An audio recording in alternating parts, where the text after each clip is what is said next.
ഞാൻ ലോട്ടറിയുടെ ബിസിനസ്സാണ്. ഞാൻ ഒരു 4 വർഷം മുന്നേ സാമ്പത്തികമായി പരാജയത്തിൽ ഫാമിലിയായിട്ട് വളരെയധികം ബുദ്ധിമുട്ടി ജീവിക്കാൻ തന്നെ നിവൃത്തിയിട്ട അവസ്ഥയിൽ ഞാൻ ഇങ്ങോട്ട് എത്തിപ്പെടുകയാണ്. ഇവിടെ വന്ന് ലോട്ടറി കച്ചവടം ചെയ്ത് ഓരോ ദിവസവും അത്ഭുതമായിട്ട് എനിക്ക് പ്രൈസ് ഏറ്റവും കൂടുതൽ ദിവസം പ്രൈസ് അടിക്കുമ്പോൾ എനിക്ക് തന്നെ അത്ഭുതമായിരുന്നു. ദിവസം 2000 കമ്മീഷൻ, പിറ്റേ ദിവസം 1500 കമ്മീഷൻ. അങ്ങനെ ഇഷ്ടം എല്ലാവർക്കും ഇഷ്ടമല്ലേ? ഉണ്ണിക്കണ്ണനാണ് ഞാൻ എപ്പോഴും പറയുന്നത്. എന്റെ പൊന്നുണ്ണിക്കണ്ണാന്നാണ് വിളിക്കുന്നത്. അങ്ങനെ കാണാനാണ് അതാണ് ഇഷ്ടം.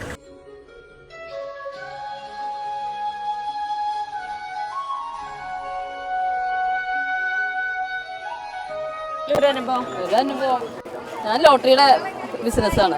ഞാൻ ഒരു 4 വർഷം മുന്നേ സാമ്പത്തികമായി പരാജയത്തിൽ ഫാമിലിയായിട്ട് വളരെയധികം ബുദ്ധിമുട്ടി ജീവിക്കാൻ തന്നെ നിവൃത്തിയിട്ട അവസ്ഥയിൽ ഞാൻ ഇങ്ങോട്ട് എത്തിപ്പെടുകയാണ്. ഇവിടെ വന്ന് ലോട്ടറി കച്ചവടം ചെയ്ത് ഓരോ ദിവസവും അത്ഭുതമായിട്ട് എനിക്ക് പ്രൈസ് ഏറ്റവും കൂടുതൽ ദിവസം പ്രൈസ് അടിക്കുമ്പോൾ എനിക്ക് തന്നെ അത്ഭുതമായിരുന്നു.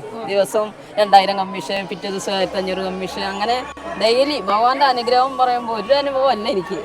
അത്രയും 4 വർഷം കൊണ്ട് ഞാൻ വിവരിക്കാൻ പറ്റില്ല. അത്രയധികം ഭഗവാൻ എന്നെ വളർത്തി. സാമ്പത്തികമായിട്ട് ഞാൻ വളരെയധികം മെച്ചപ്പെട്ടു.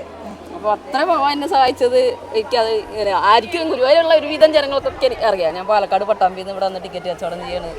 ഒരുവിധം ആൾക്കാരൊക്കെ എനിക്ക് കസ്റ്റമറായി, ഡെയിലി കസ്റ്റമർ. എനിക്ക് ടിക്കറ്റിന് ഇപ്പോൾ ബാലൻസ് വരികയാണെങ്കിൽ എങ്ങനെ നോക്കുമ്പോഴും അത് പുറത്ത് പോയിണ്ടാവില്ല, ആ പ്രൈസ് എൻ്റെ കയ്യിലാവും. അങ്ങനെ ഒരുപാട് അനുഭവങ്ങൾ എന്ന് പറയുമ്പോൾ എന്താ എനിക്ക് ഇനി പറഞ്ഞ തീരില്ല. അത്ര സന്തോഷമുള്ള കാലഘട്ടം കുറച്ചായിട്ട് 2 വർഷത്തോളമായി. ഞാൻ എന്ന് വെച്ചാൽ നമുക്ക് ആശ്രയിക്കാൻ ആരും ഇല്ലാതുള്ളൊരു ഫാമിലി, കുറച്ച് ബുദ്ധിമുട്ടും ട്രാജഡിയൊക്കെ ആയിട്ട് ഫാമിലി ലൈഫ്. അപ്പോൾ ആശ്രയിക്കാൻ ആരുമില്ല. അങ്ങനെ ഭഗവാനെ ഉള്ള വിശ്വാസം മുറുക്കെ പിടിച്ച് ഭഗവാനെ വിളി തുടങ്ങിയതാണ്. ആദ്യം നമുക്ക് വളരെ ഇങ്ങനെ എപ്പോഴും നമ്മൾ വെളിച്ചം നമ്മുടെ കൂടെ തന്നെ ഉണ്ടാവും. അല്ലെങ്കിൽ ഒരു കയറ്റത്തിന് ഒരു ഇറക്കം പറഞ്ഞ പോലെ അങ്ങനെ ഉണ്ടാവും. ശുഭാപ്തി വിശ്വാസം തന്നെ, നമ്മളത് തെറ്റും ചെയ്തില്ല. അത് കാരണം ഭഗവാൻ നമ്മുടെ കൂടെ ഒപ്പം നിൽക്കും. പക്ഷേ ആത്മഹത്യയുടെ വക്കിലാണെങ്കിലും ഞാൻ കോൺഫിഡൻസ് ഞാൻ ഉപേക്ഷിച്ചില്ല. ഭഗവാൻ എന്നെ രക്ഷിക്കും. ഏത് വഴിയിൽ നിന്ന് എനിക്ക് ഒരു ഉറപ്പുണ്ടാവില്ല. ഒരു ഫസ്റ്റ് റേസാണെന്നാണ് വിചാരിച്ചിരുന്നത്. പക്ഷേ ഫസ്റ്റ് റേസ് അല്ല.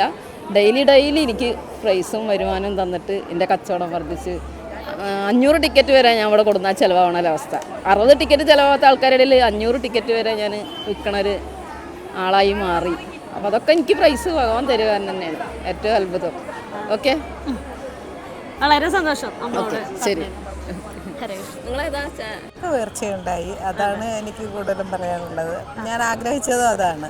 അപ്പോൾ അതുകൊണ്ട് എൻ്റെ കുട്ടികൾ നന്നായിട്ട് ജീവിക്കുന്നുണ്ട്. അതുകൊണ്ട് ഒരു മോനും ഒരു മോളുമാണ്. സന്തോഷമായിട്ടിരിക്കുന്നു. അതാണ് എനിക്കുള്ള ഉയർച്ച എന്ന് പറയുന്നത്. തൊഴുതിറങ്ങിയപ്പോൾ എന്താണ്? അയ്യോ, കണ്ണിന് ഭയങ്കര കുളിർമയുണ്ടായി. കാരണം നന്നായിട്ട് കണ്ടു തൊഴാൻ പറ്റി. വൈശാഖ മാസം കൂടിയാണ്. അതുകൊണ്ടാണ് ഞങ്ങൾ കൂടുതലും വന്നത്. അതൊരു പുണ്യാണ്. എന്താ ഭഗവാനോട് ഇത്ര ഇഷ്ടം തോന്നാൻ കാരണം? ഇഷ്ടം എന്ന് പറഞ്ഞാൽ എല്ലാവർക്കും ഇഷ്ടമല്ലേ? ഉണ്ണിക്കണ്ണനാണ് ഞാൻ എപ്പോഴും പറയുന്നത്. എന്റെ പൊന്നുണ്ണിക്കണ്ണാന്നാണ് വിളിക്കുന്നത്. അങ്ങനെ കാണാനാണ് അതാണ് ഇഷ്ടം. എനിക്ക് കുഞ്ഞായിട്ട് കാണാനാണ് എപ്പോഴും. ഞാനങ്ങനെ എപ്പോഴും പ്രാർത്ഥിക്കുമ്പോഴും പറയും എന്റെ പൊന്നുണ്ണിക്കണ്ണാന്ന് വിളിക്കും ഞാൻ എപ്പോഴും. അപ്പൊ അതാണ് ഞാൻ എൻ്റെ മനസ്സിൽ കുഞ്ഞുണ്ണിയാണ് എപ്പോഴും.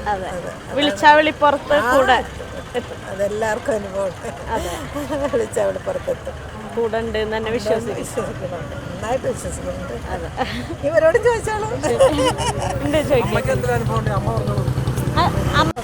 എങ്ങനെയുണ്ട് തൊഴുതിറങ്ങുമ്പോ? എന്താ അമ്മക്ക് സന്തോഷമാണ്. ഭയങ്കര സന്തോഷം. ഒരിക്കലും ഇല്ലാതെ കണ്ണൊക്കെ നിറഞ്ഞങ്ങ് പോയി.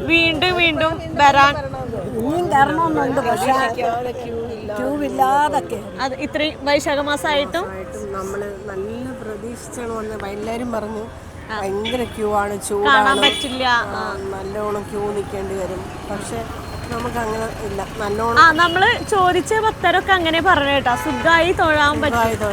നന്നായിട്ട് തൊഴുതു, നന്നായിട്ട് കണ്ടു. അത് ഭഗവാനും കൂടി വിചാരിച്ചാലോ, അതെ, ഭഗവാനും കൂടി വിചാരിച്ചാൽ മാത്രമേ കാണാൻ പറ്റുള്ളൂ ഭഗവാന്. നമ്മളിപ്പോ ഇത്ര അടുത്തുനിന്ന് പോയാലും ഭഗവാൻ വിചാരിക്കണം ഭംഗിയായിട്ട് കാണണം എന്നുണ്ടെങ്കിൽ.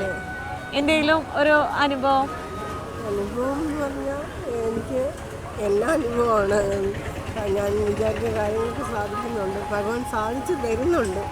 എന്ത് സങ്കടം പറഞ്ഞാലും അതിനൊരു മോചനമുണ്ട്. പറയാൻ അറിയാഞ്ഞിട്ടാണ് അത് പറഞ്ഞാലും മതിവരില്ല. അതെ, ഭഗവാൻ എങ്ങനെ കാണാനാ ഇഷ്ടം? ഏത് രൂപത്തിൽ കള്ളനായിട്ട് കാണാനാണ് ഇഷ്ടം. കാണാനാണ് എപ്പോഴും ചെറിയ ഉണ്ണിയായിട്ട് കാണാനാണ് ഇഷ്ടം. ഇഷ്ടം. ഭഗവാനും അത് തന്നെ ഇഷ്ടം തോന്നുന്നു. അമ്മമാരെ ഒരു പ്രത്യേക ഇഷ്ടമാണെന്ന് എപ്പോഴും പറഞ്ഞു കേട്ടിട്ടുണ്ട്. അപ്പൊ തൊഴുതിറങ്ങിയപ്പോ സന്തോഷമാണ്. സന്തോഷം, വളരെ സന്തോഷം, വളരെ സന്തോഷം. അതെ, കണ്ണൊക്കെ നിറയുമ്പോ തന്നെ മനസ്സിലാവുന്നുണ്ട്. അപ്പൊ എന്തായാലും ഭഗവാന്റെ അനുഗ്രഹം ഉണ്ടാവട്ടെ. ശരി. വിളക്ക് കത്തിച്ച് വെച്ചിട്ട് ഞാൻ പ്രാർത്ഥിച്ചു, ഭഗവാന്റെ അടുത്ത് ഞങ്ങൾ വരികയാണ്, പൊന്നുണ്ണിയെ കാണാൻ വരികയാണ്, ഞങ്ങൾക്ക് തിരക്കില്ലാതെ നന്നായിട്ട് ദർശനം തരണേന്ന് പറഞ്ഞു. അതേപോലെ കിട്ടി കേട്ടാ. ഞങ്ങൾ ക്യൂല് നിൽക്കാതെ ഞങ്ങൾക്ക് അല്ലാതെ തന്നെ തൊഴാൻ അത് വലിയ ഭാഗ്യമാണ്. ഇന്ന് കണ്ണൂരിന്ന് ഒരു 10 പേര് വന്നിട്ട് നമ്മളോട് പറഞ്ഞു അവര് ഒരു വട്ടം വന്നു എന്നിട്ട് ഭഗവാനെ കാണാൻ പറ്റാതെ അവര് തിരിച്ചു പോയി. അപ്പൊ ഇന്ന് വീണ്ടും വന്നിട്ടുണ്ട്, കണ്ടോന്ന് അറിയില്ല. അപ്പൊ അവരൊരു വിഷമം, അവരെ കണ്ണ് നിറഞ്ഞിട്ട് പറയാം. കാരണം എത്ര ദൂരത്തുനിന്നാ വരണ്ടേ. കാണാതെ പോകുമ്പോഴത്തേക്ക് സങ്കടമാണ്. ഞങ്ങളും ദൂരത്തുനിന്നാ, തിരുവനന്തപുരത്തുനിന്നാണ് ഞങ്ങൾ വരുന്നത്. അതിന് വേണ്ടി വന്നതാണ്. ഭഗവാന്റെ അടുത്ത് എപ്പോഴും വരാറുണ്ട്? എപ്പോഴും വരാം, എല്ലാ മാസവും വരാറുള്ളതാണ്. അതെ, നാരായണീയം വായിക്കാൻ വരാറുണ്ട്, ഭാഗവതം വായിക്കാൻ വരാറുണ്ട്. എന്തെങ്കിലും ഒരു അനുഭവം ഭഗവാന്റെ? ഭഗവാന്റെ അനുഭവം വെച്ചാൽ നമ്മള് വിചാരിക്കുന്ന സമയത്ത് ഇവിടെ എത്താൻ പറ്റുന്ന സമയത്ത് നമ്മൾ വിചാരിച്ചു കഴിഞ്ഞാൽ നമ്മളിവിടെ എത്തും. എത്ര അസുഖമാണെങ്കിലും നമുക്കിവിടെ വരാൻ പറ്റണേന്ന് ഭഗവാനെ വിചാരിച്ചാൽ മതി, ഇവിടെ എത്തിക്കും. ഞാനവിടെ ആലുവ തുരുത്തുമൂർ അമ്പലത്തിലെ വീരഭദ്രകാളി അമ്പലത്തിലെ മാനേജറാണ്. അതെ, അവിടെ നിന്നാണ് ഞാൻ വന്നത്. ഒരു തടസ്സമില്ലാണ്ട് എന്നെ അമ്മ ഇവിടെ എത്തിക്കും. ഭഗവാനും എന്നെ ഇവിടെ കാത്തോളും. ആ ഒരു ഇത് ആഗ്രഹിച്ച കാര്യങ്ങൾ, എൻ്റെ മോളുടെ കല്യാണമൊക്കെ ആഗ്രഹിച്ചു, എനിക്ക് അതുപോലെയൊക്കെ സാധിച്ചു. 2 പെൺപിള്ളേരാണ്, 2 പെൺപിള്ളേരുടെയും കല്യാണം കഴിഞ്ഞു, അവർക്ക് പേരക്കുട്ടികളായി, അവരായിട്ട് സുഖമായിട്ട് ജീവിക്കും. സന്തോഷത്തോടെ ജീവിക്കും. അനുഗ്രഹം എപ്പോഴും ഉണ്ട്. അപ്പൊ ഞങ്ങളോട് പറഞ്ഞതിൽ സന്തോഷം. കണ്ടതില്ല സന്തോഷം. ശരി. ഗുരുവായൂരപ്പനുമായി ബന്ധപ്പെട്ട അനുഭവങ്ങളും കഥകളും എത്ര പറഞ്ഞാലും തീരില്ല. അത്രത്തോളം ഉണ്ട് ഭഗവാന്റെ മഹത്വങ്ങൾ. എങ്ങനെയുണ്ടായിരുന്നു ഇന്നത്തെ ഈ അനുഭവ കഥകൾ? എല്ലാ ഭക്തർക്കും ഇഷ്ടപ്പെട്ടു എന്ന് കരുതുന്നു. കൂടുതലായും ഗുരുവായൂരപ്പനിലേക്ക്, നമ്മുടെ എല്ലാം പ്രിയപ്പെട്ട കണ്ണനിലേക്ക് നിങ്ങൾ കുറച്ചുകൂടി അടുത്ത് വന്ന് ഞങ്ങൾ കരുതുകയാണ്. ഞങ്ങളുടെ ഏറ്റവും പ്രിയപ്പെട്ട ഭക്തരുടെ വിലപ്പെട്ട അഭിപ്രായങ്ങൾ അതെന്തു തന്നെയായാലും താഴെ കമൻറ്റിൽ എഴുതുവാൻ മറക്കണ്ട കേട്ടോ. ഒരു കാരണവശാലും മടിക്കരുത്. ഇനിയിപ്പോൾ ഒന്നും എഴുതാനില്ല എങ്കിൽ പോലും ഭഗവാന്റെ നാമങ്ങൾ എഴുതിക്കൊള്ളുക. നിങ്ങൾക്കും ഇതേപോലെ ജീവിതത്തിൽ ഉണ്ടായിട്ടുള്ള അനുഭവങ്ങൾ, കൃഷ്ണാനുഭവങ്ങളോ ആരാധിക്കുന്ന മൂർത്തികളുമായിട്ട് ബന്ധപ്പെട്ട അനുഭവങ്ങൾ എന്തെങ്കിലും ഉണ്ടായിട്ടുണ്ട് എങ്കിൽ താഴെ ഡിസ്ക്രിപ്ഷനിലും കമൻറ്റിലും നമ്മുടെ ഒഫീഷ്യൽ നമ്പറില്ലേ, അതിലേക്ക് ഒരു മെസ്സേജ് അയച്ചാൽ മതി. അനുഭവങ്ങൾ ഞങ്ങൾ തീർച്ചയായും വായിക്കുന്നതാണ്. നമ്മുടെ ചാനലിലും അല്ലെങ്കിൽ വാട്സപ്പ് കൂട്ടായ്മയിലും ഒക്കെ ഇടുന്നതായിരിക്കും. അതെല്ലാം കേൾക്കുമ്പോൾ മറ്റുള്ള ഭക്തജനങ്ങൾക്കും ഒരു അനുഭൂതിയാണല്ലോ, അല്ലെങ്കിൽ അവർക്കും കൂടുതലായും ഭഗവാനിലേക്ക് അടുക്കുവാനുള്ള അവസരമാണ് ഇതുവഴി ഭക്തരൊരുക്കുന്നത്. അതുകൊണ്ട് ഒരിക്കലും മടിക്കേണ്ട. നിങ്ങളുടെ അനുഭവ കഥകൾ തീർച്ചയായും എഴുതി അറിയിച്ചു കൊള്ളുക. ശരി, അപ്പോൾ വേറെ ഒന്നുമില്ല. എത്രയും പെട്ടെന്ന് തന്നെ അടുത്ത ക്ഷേത്ര വീഡിയോകളും ഇതേപോലെയുള്ള കൃഷ്ണാനുഭവങ്ങളും വഴിപാട് കാര്യങ്ങളൊക്കെ ആയിട്ട് നമുക്ക് കാണാം. ഭഗവാൻ ആ കള്ളക്കണ്ണൻ എല്ലാ ഭക്തരെയും 2 കൈയും നീട്ടി ഈ വേളയിൽ അനുഗ്രഹിക്കട്ടെ എന്ന് പ്രാർത്ഥിച്ചുകൊണ്ട് നിർത്തുന്നു. കാണാം, പകലാം. നന്ദി, നമസ്കാരം.